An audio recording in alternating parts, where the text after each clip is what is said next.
Good afternoon, everybody, and welcome to this press conference with DG Grossi.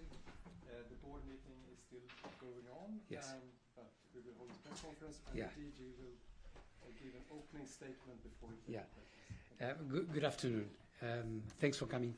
You know, normally I like to go direct into questions, but I felt that it might help if I provided a little bit of background on what has been happening, on what I did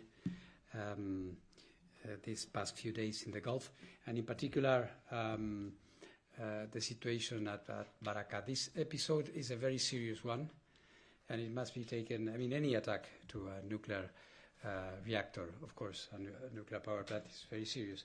In this case, it was, and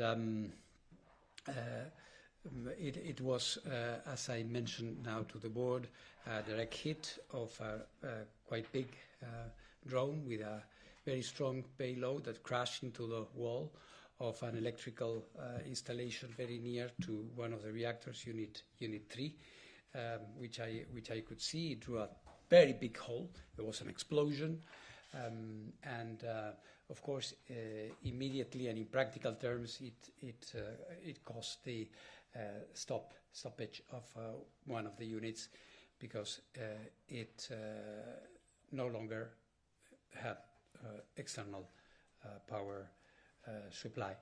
So the need to perform a complete assessment was then, of course, obvious. And what I would like to show you, if I may, this is Barakah. You remember, I like the traffic lights system that I shared with you at the time of Zaporizhia and other places, and I want for you to have an idea of what the situation is. These are the famous seven pillars. So the physical integrity, of course, on the day of the attack was affected. Now there are repairs ongoing. Safety and security systems, of course, were interrupted. Now it's not green because the repairs are quite important, and not every system is up and running. In terms of the operational conditions of the staff, I could talk to them and inform the board that I spoke with the shift that was there at the time of the attack. They have been trained by the agency, so they were very satisfied to see us there. We had a very good conversation, and this, I think, is good. External power supply is not completely repaired. There's no problem with the supply chain or the other aspects. So I wanted you to have an idea of what is the situation there.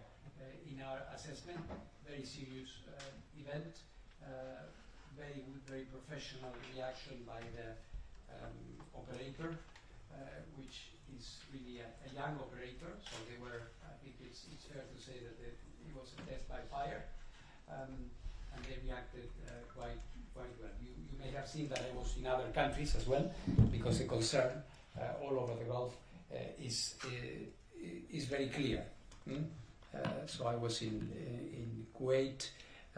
Kuwait, we arrived just after an attack, and after we left, you saw what happened at the airport of Kuwait. There's no nuclear implication there, but I just mentioned it in the context of what is a region under great commotion, I would say. Then, of course, Qatar, the United Arab Emirates, and Saudi. So I wanted to give you these basic elements that might help you in assessing in general what is the situation. So I stop here, and I'm at your disposal for any more pointed questions that you may have. Thank you very much, Didi. So we have any questions? Yes.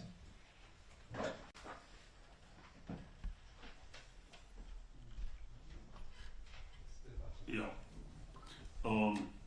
Actually, I'm just going to the Iran nuclear program because from to Iran program. Iran. Yes. Yeah. The agency believes that.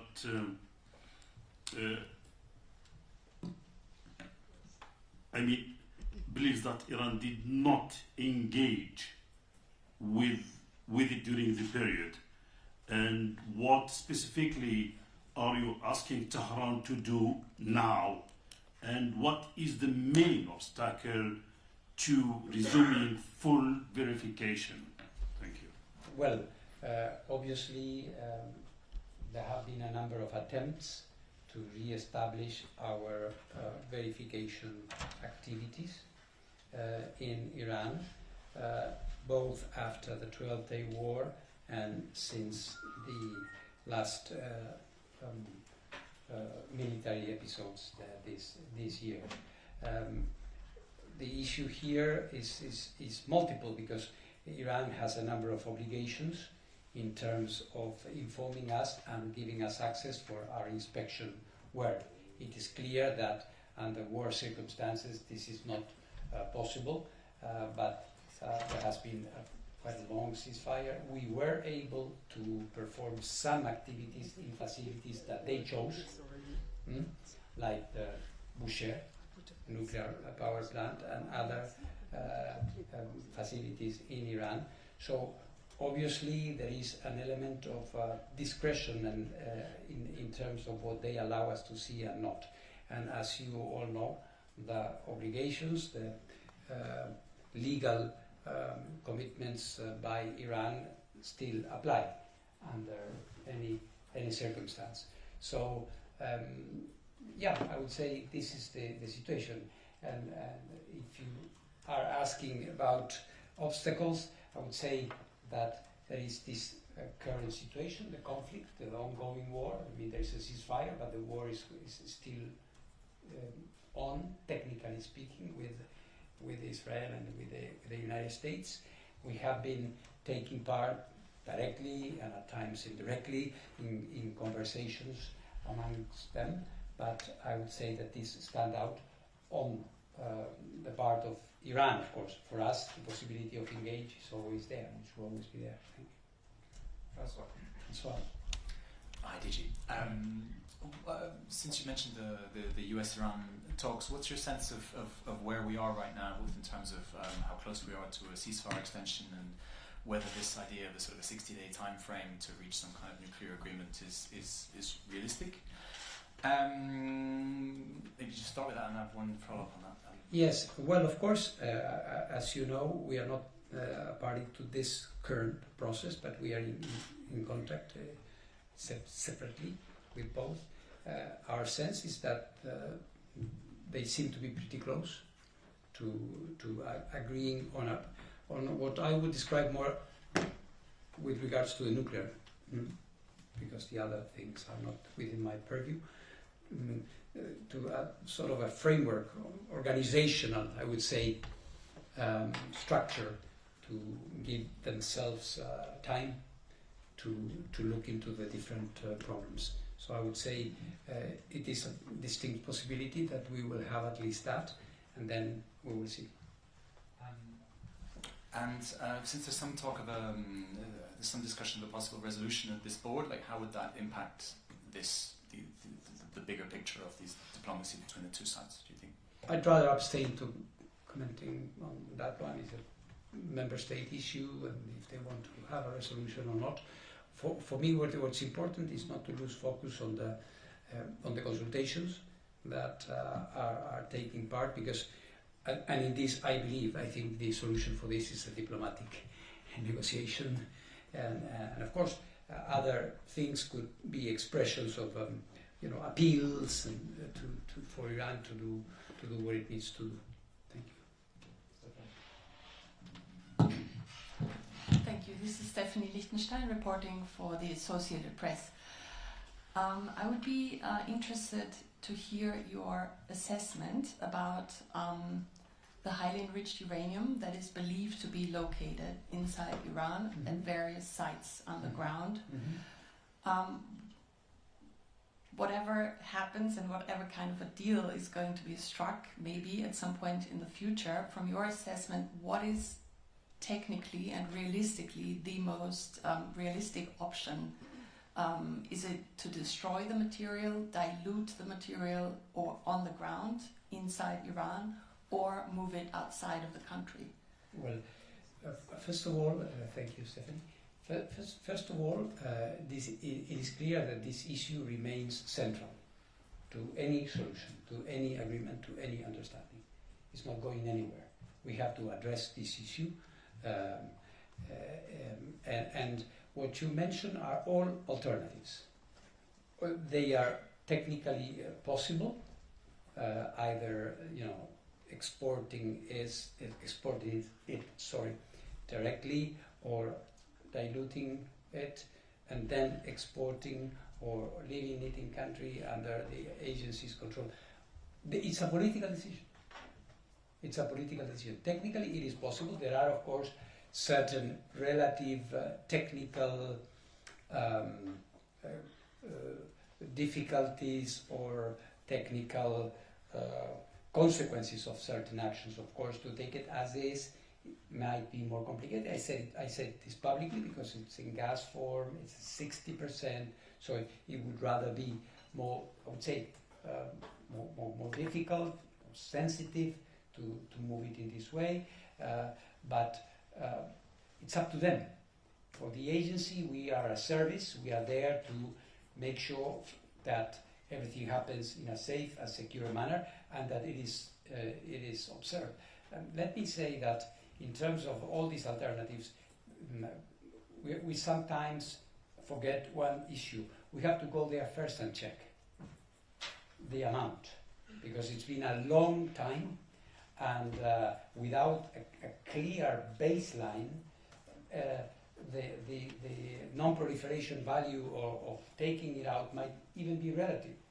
If there is a part, 40 kilos or 50 kilos or whatever, which is not there, then we will have a problem, or they will have a problem, because an agreement might be less, I would say, probable. So this is why the return of the agency, in whatever circumstance, is the prerequisite for anything.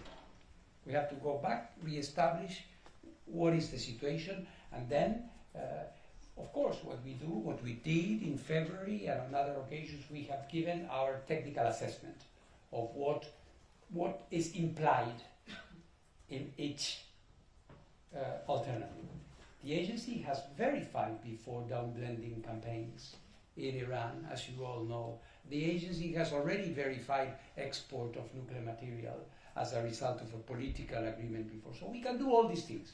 We have all these capabilities. We know where this can be done. So the menu is quite big. It's up to them to decide what is the best combination, which is acceptable for both. Jonathan. Hi, DG. Jonathan Tyrone, Bloomberg. You convened a trilateral meeting with the representatives from China, Russia, and Iran today. What can you tell us about that meeting? I mean, are there kinds of technically credible verification ideas that are being broached that you can share? No, Jonathan, I did not convene it. They asked to see me. Basically, I think it was a meeting for them to reiterate their basic approach to this matter, and in particular, what they consider the necessity for me. I'm trying to interpret what they say, to recognize that it's very difficult for Iran to comply with its obligations in the current circumstances. I reiterated my points, and it was basically this. Okay, and then a brief question on nuclear safety. You were at an SMR groundbreaking ceremony, I believe, on your recent trip. Yeah. Can you speak to the safety concerns of the nuclear industry? Obviously, there's this push to deploy thousands of SMRs around the world, and yet right now in the last couple of years we've seen attacks on reactors in Ukraine, Iran, UAE, and Russia. So, I mean, what's the business concern about the nuclear renaissance? I mean, this is establishing a norm. Yes, it's a very valid point. I don't see an immediate impact on any decisions being taken, but the issue is being raised, and I must say that there is in general an impression that the agency should be playing a very important role to try to prevent this, as if in a certain sense the industry recognizes that we live in a world of conflict, and there's going to be a lot of, perhaps not necessarily attacks on nuclear power plants, but war has returned. There are lots of problems. So what I feel is a great emphasis on what we are doing, what we should be doing, how to support the agency. In a certain sense, thinking that the agency is a last resort, is an ultimate defense against this, which may or may not be the case. I should point out, because in some cases, or in most of the cases, military action is military action. But I think the realization that for all of these things to mature and to happen, like you are saying, the role of the global nuclear watchdog, if you want, is going to be very, very important. But let me just push you one last time. Please. So, I mean, in IAEA terms, does that mean that there needs to be a new safety standard? Are you in discussions about updating the safety standards of how reactor SMR developers should be preparing for the possibility of conflict? That, you know, there needs to be education and standards about how people deal with this possibility? Well, as you know, the one good thing about the nuclear standards is that they are under constant review. The commissions, the safety standards, committees and subcommittees, and so the regulators are constantly looking into this thing. What we don't see a need for an overhaul of the safety standards system. What we are going to be seeing is an increased emphasis, I would say, on emergency preparedness and response, which are practices, which are standards. I told the board today, I traveled with my director of the IEC, of the emergency center that we have here, because what we see is that we are going to be checking how the system is reacting to situations like this in a nuclear power plant that never. I was talking to the people, you can imagine, the UAE, they never imagined in the wildest dreams that one day Baraka would be attacked.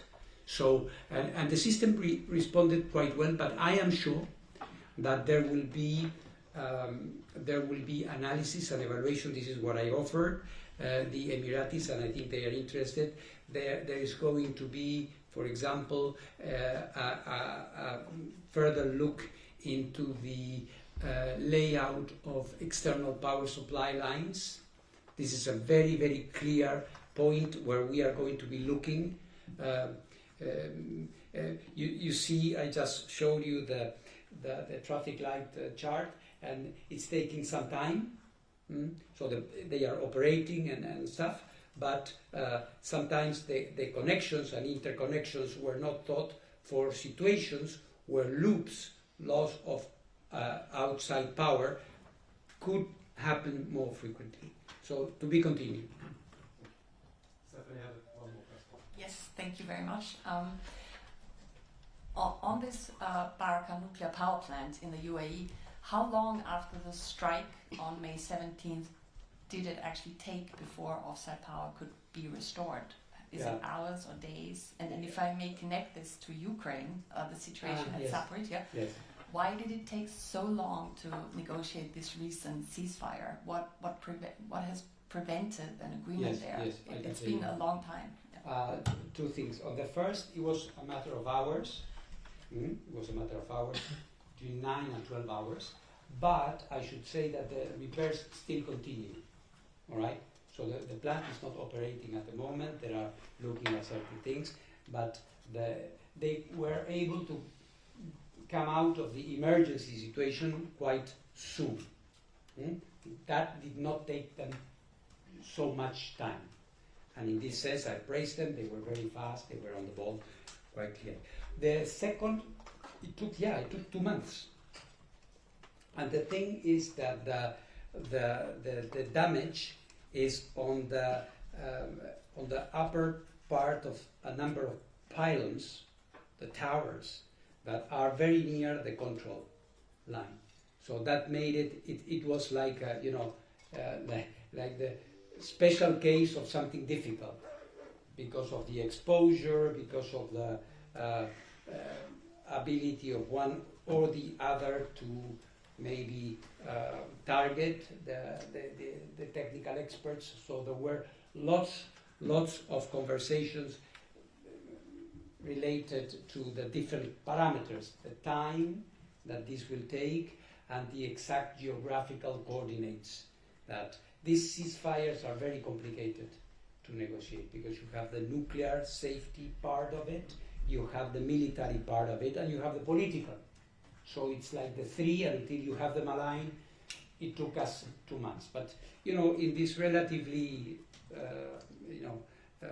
gloomy picture that we are seeing, it's a sigh of relief, let's say, that we are going to be able to work and repair. Is the most important line. It's the Dniprovska line, the 750 km.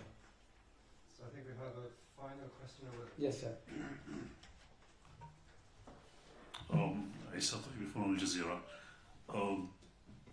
IAEA believes Iran had accumulated about 440.9 kilogram of uranium enriched, up 60% Yes, sir. before the June 2025. Yeah. 25 attacks. We'll talk about that. What does the IAEA know about today, and where that material is, and its condition after the strikes? Okay. Thank you. We assume, I underline, we assume it's at the same place where it was when the attacks last year took place. And in general, this is the general conviction. The Iranian authorities have also indicated that. But as I said in my previous answer, we absolutely need to go back and establish that the same amount is there. So this is the condition. Well, I thank you very much. Thanks for having come. I wish you a good weekend.